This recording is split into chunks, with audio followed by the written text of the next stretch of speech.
Shalom. I want to welcome every one of you. This is Global Prophet Elijah Jara. I want to use this opportunity to send my condolence message to the family of Senior Prophet T.B. Joshua, a great man of God, a philanthropist that has gone home to be with the Lord. He's not dead. He has gone home to be with the Lord. He's resting in heaven and is a saint by the grace of God.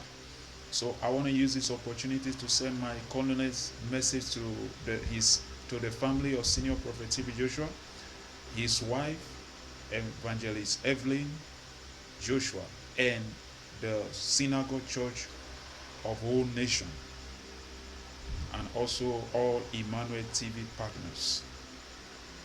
Please, the Lord will give you the fortitude to bear the loss in Jesus' name.